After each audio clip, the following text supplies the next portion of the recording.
Yeah, well, we came here in 2012. I got a job out here in Burlington, Iowa, which is about 40 minutes north of Nauvoo Drive. And it's the story of how we got here is the important part. You graduated from school. We had a job all lined up in St. George where we wanted to live and be. St. George, who doesn't want to live in St. George? Such a good place. But nothing worked out. Nothing worked out for us, even though he's great at what he does. We just weren't meant to be there. So, and he applied for a couple things, I think, at the time on Many. many on the LDS jobs. I don't know if it's still called LDS jobs. I don't know. But he applied and then totally forgot about it. And then we moved up to Salt Lake and we were there for almost a year. And again, nothing was working out. And then he checked his email. Yeah. And there was that email saying, hey. Yeah, a man named Michael Piercy. He had a partner and they had a private therapy office in Burlington. And I gave him a call and he said, yeah, come on over. And I didn't even know where Burlington was. I just decided to take the interview and it felt good. We did pray about it. Yeah. It didn't take us very long to know that we were supposed to come out here. I felt really good about it while I was talking to them during the interview on the phone.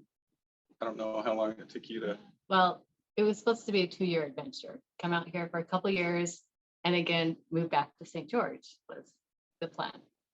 But we ended up being a little bit longer than 2 years. And now we're transplants. We're going to be here probably forever now. And it's fine. We're good with that. We've been here 10 years now. So, and it's great. Sylvia was brand new. Yeah, Sylvia was a baby. So she was 6 months. I think we had like a 3-year-old, a 6-year-old, and a 9-year-old. And it's been a really good experience. The kids, for the most part, have been the only members in their school, which at times might be a little challenging, but also it's really good for them. They're good influences on others. And at the same time, we have a really good community that we live in, where there are other faiths that they choose good friends. You're going to find the good when you want to find the good. And they did. Most of the friends they have chosen have really high standards. It would be like their friends in Utah. They just don't know much about the church. A branch is really different for me.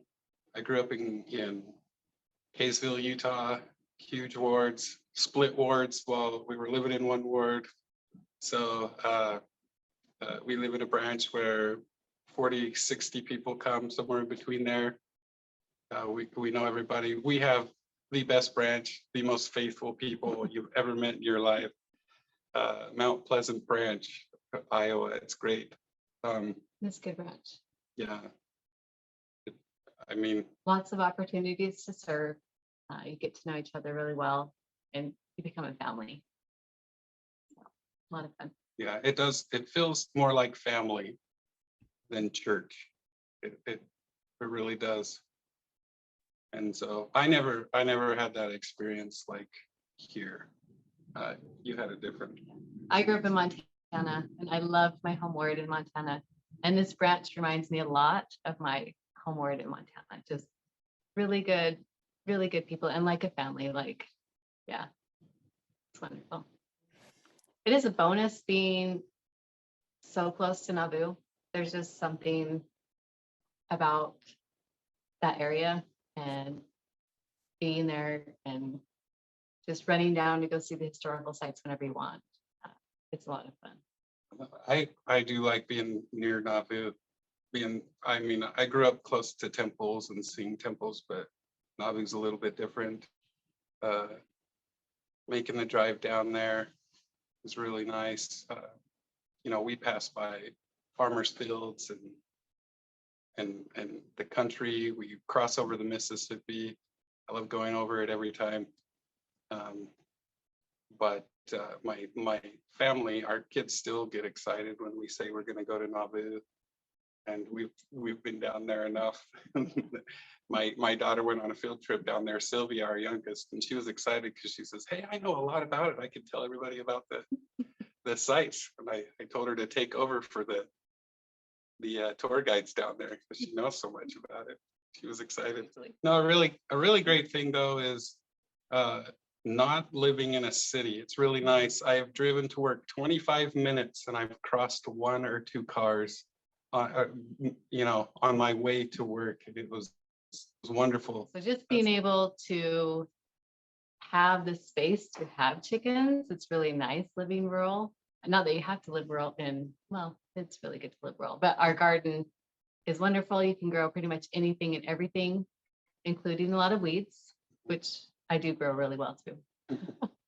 But yeah, I don't think you can find better soil, honestly, around, call it black gold, that the dirt we have is really good. So. And no traffic. The cost of living is awesome out here, and you can still get great jobs, tons of people hiring. The people are kind. Yeah. And whenever we go back to visit family, it only takes me a few minutes to miss Iowa. And it's when I'm sitting in traffic, like, why do people live like? We have taken a picture of traffic and said, keep this on our phone, just in case we ever miss Utah. We changed our mind real quick about going back. I'd rather have the traffic jam of our geese that are in our driveway. Or deer. Or deer. Maybe not the deer.